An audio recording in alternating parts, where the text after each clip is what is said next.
now that I just ran out of breath.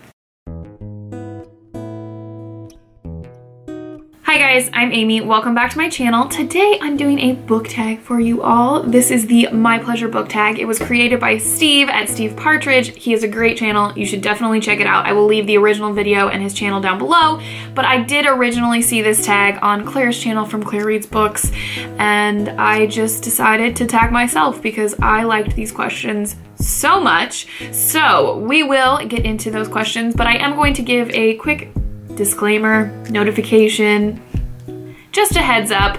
My husband and I have now finally moved out of our house. It is going up on the market this weekend, so we will be staying with my parents for a while, as I am at my parents' house right now.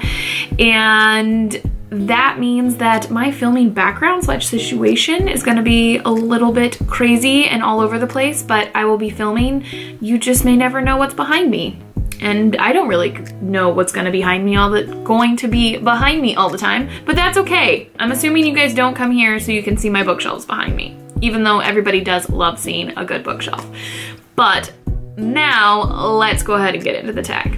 Question number 1 is think, a book that made you think hard. I'm gonna go with a recent read on this one, and I am going with You Will Not Have My Hate by Antoine Le Reese. This is a translated work, and this is a recollection of a French journalist's experience when he lost his wife in the 2015 Paris attacks.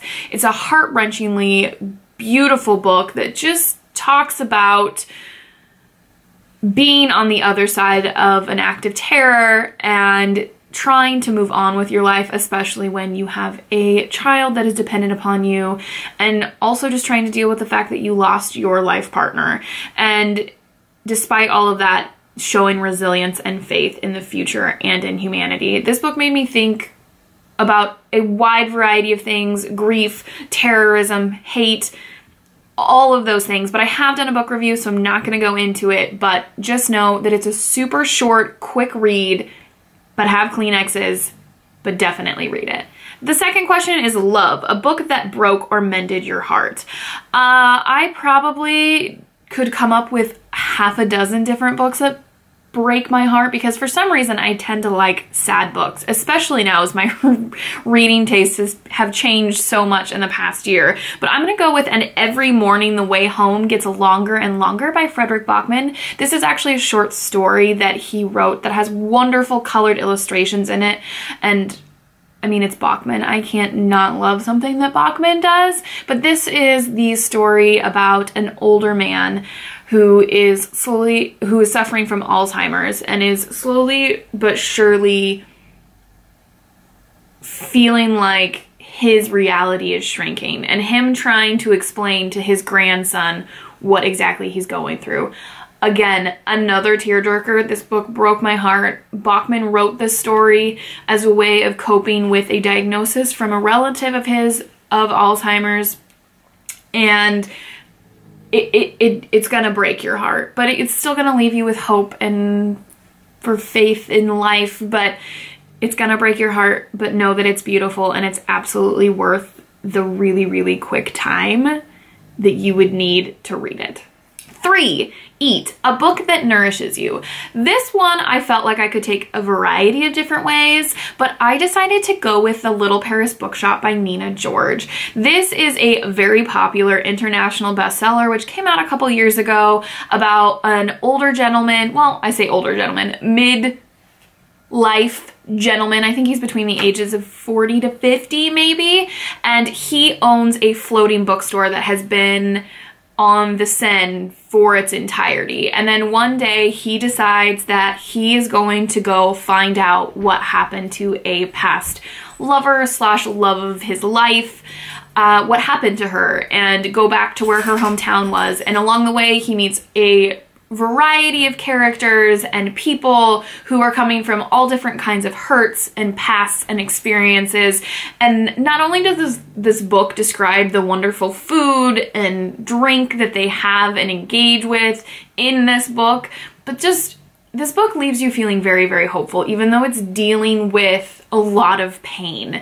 And there's even some funny bits. There's one scene in particular in particular that absolutely crushed me, but I just walked away from this book feeling good despite the sad that was in it. So I'm going to say that this book nourished my soul along the lines of what Claire had decided as she interpreted this question. But if you haven't read this book, it's not the best book ever written. It is definitely a more mainstream read, but I think that there's a lot of good in this book, and that it is definitely a book that if you're looking for something that you want to walk away feeling like you've experienced some emotion, you've gone on a journey with this person. I believe his name is Jean-Pierre, now that I think about it. It's been a while since I've read it. But I can still look back at this book and feel good things, feel all those emotions, and come away feeling hopeful. And I think a book that nourishes you should leave you feeling hopeful. Question 4 is Laugh, a book that brought a little comic relief. Now, I could have gone for a more explicit pick, like a book that Frederick Bachman had written, or even Furiously Happy by Jenny Lawson, but I'm gonna go with Chemistry by Weiki Wang. This is another recent read for me. I actually did a dual review with this book and You Will Not Have My Hate, so again, it'll be linked somewhere for you guys to check it out if you want more of my in-depth thoughts. But the narrator of this story, who goes unnamed, and as this story is told in a stream of consciousness, has an incredibly wry, sarcastic sense of humor and approach to life, and in how she deals with the hardships that are all around her. That's incorrect. Are all around her. And I just found it to be really, really funny and very necessary for a book that dealt with such hard topics like being in your final year of a PhD chemistry program at Harvard and thinking, what the hell am I doing? I am so unhappy, and I don't think I wanted this to begin with, and questioning your relationship and your past with your parents and being an immigrant and all of these different things that are talked about and discussed in this book. But this wry, dry sense of humor just really keeps it so that it's not a total downer. So I did laugh out loud a few times while reading this book, and generally I just had this kind of smirk on my face about her whole attitude and view of the world that I found really refreshing, despite the fact that she was experiencing things that we have all experienced in our life, but, you know, needed humor to get through it. So definitely recommend this book. This was a 5 out of 5 star read for me, and it's really stuck with me. And if you haven't read it, you should read it again. For some reason, this seems to be a trend. A really quick read. It's a short book, and you should absolutely go pick it up. 5. Sex, a book that explores or contains sexuality that doesn't make you cringe. This question really made me think, and I really, really enjoyed that. But I think I'm gonna go with Days Without End by Sebastian Barry. This is, again, a book that's written in stream of consciousness, and this was my first experience reading a book in that form or with that style, and I struggled with it initially. But it is about Thomas McNulty, who is an Irish immigrant alive during the time of the Civil War, and it's about his life basically as a soldier, and then as he befriends and enters into a relationship with a Native American man named John. I can't think of his last name right now, but I know his name was John. So throughout this story, John and Thomas are together, and there is this discussion about sexuality in a variety of different ways in the different jobs that they do and in their roles as soldiers and eventually as adoptive parents, and also in a time in which homosexuality was not accepted or really talked about. But what I loved about this book is that the sexuality portion of this book is absolutely approached and a part of the book, but it seemed so natural and ingrained as a part of this book that it didn't seem like Sebastian Barry was trying to make a focus on it. It was just a part of this narrative, which made this very, very palatable and seem like it was just a natural thing to be reading it, whereas some books that do involve sexuality, you're kind of being hit in the face with whatever topic is being discussed. And I loved that this just seemed like such a natural part of Thomas McNulty's story and his relationship with John and how their lives played out. So I absolutely recommend this book. This is definitely one of those books that as I've spent more and more time away from it, I've loved it more and more because it is a book that has stuck with me. So if you haven't picked this book up, you definitely should. you should pick all these books up. Why would I recommend these books if I don't think you should read them? But again, I'm gonna say it again, you should read it. Question 6 is Rest, a book that gave you peace, reflection, or just calms you down. And I could have gone, again, so many different ways with this question, and for some reason, classics kept popping into my brain for this question. But I picked a bit of a modern classic that's definitely not as well known, and that is Betty Smith's Joy in the Morning. Now, a lot of you probably know that A Tree Grows in Brooklyn is probably my favorite book of all time. Like, if you, like, forced me to pick one book, I would likely pick that one. But Joy in the Morning is a story of two young people in their first year of their marriage.